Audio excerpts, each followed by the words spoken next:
Have you ever trusted someone with your most precious treasure, only to return and find it broken? That is the story of Chika, a mother who came back to Lagos after 2 years abroad, ready to surprise her family. Her heart was full of pictures she had painted overseas.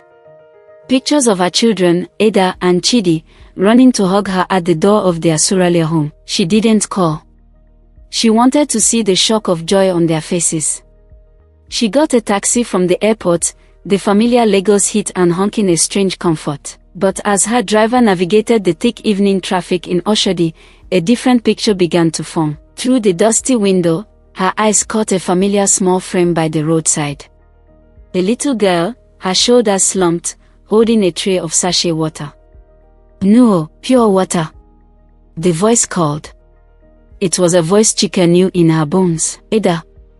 The name left Chika's lips as a whisper, then a scream she couldn't release. Her eyes darted. And there, a few cars ahead, was her son, Chidi. His small hands were lifting a bowl of peanuts to a bus window. "Driver, stop. Stop this car now." The taxi screeched to a halt. Chika stumbled out into the chaos, the blaring horns fading into a numb roar. "Ada, Chidi!" she cried, her voice cracking. The two children turned. For a second, there was no recognition, just the blank stare of kids deep in a daily struggle. Then Ada's eyes widened. "Mommy," that one word, filled with equal parts shock, shame, and a desperate hope, shattered Chika's world. She fell to her knees right there in the grime of Oshodi, pulling her children to her. The gifts in her bag felt like ashes. All she could ask was, "Why? Who put you here?" The drive back to their Suralere flat was a silent storm. Chika held her children close, her mind replaying the scene at Oshodi over and over. She pushed open the front door, and there was Emeka, sitting in the dim parlor, a ledger open on his lap. The shock on his face was instant. "Emeka," Chika's voice was low, trembling with a fury she had never felt. "Look at them. Look at your son's torn shirt. Look at the dust on Ada's face. Explain this to me." Emeka stood up, his shoulders slumped. "Chika, you weren't supposed to." "I can explain.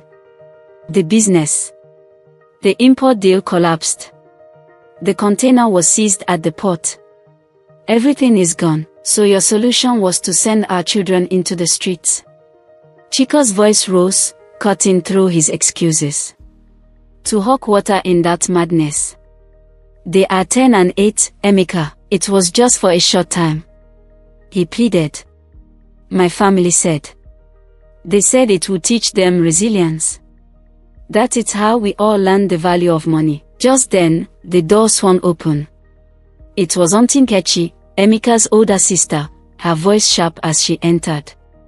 "Oh, Chika, welcome. Oh.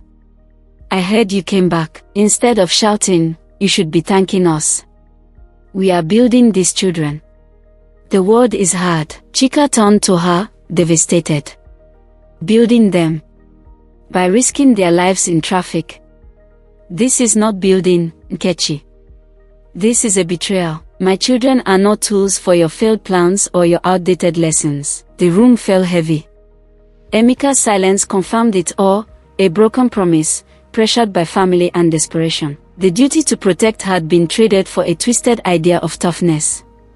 And in that moment, Chika knew the real work was just beginning. The next morning, Chika went to the bank. She withdrew the savings she had worked 2 years abroad to build, not for a new car or a bigger flat, but to buy back her children's childhood. She sat Emeka and his sister Nkechi down in their small parlor.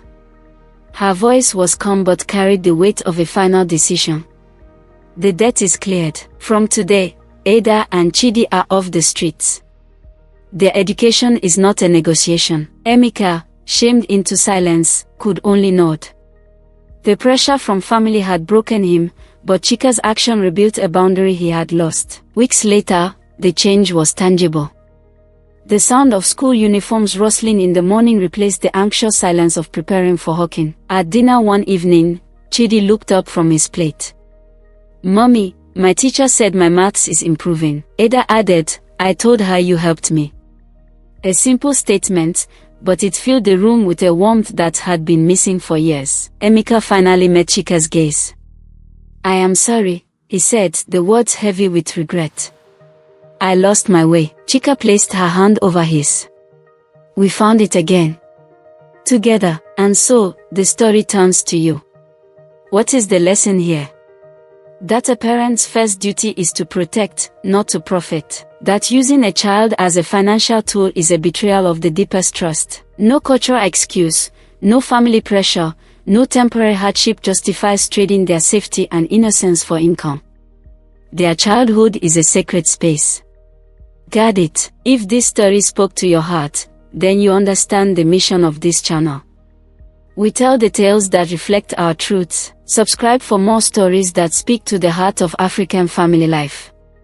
I will see you in the next one.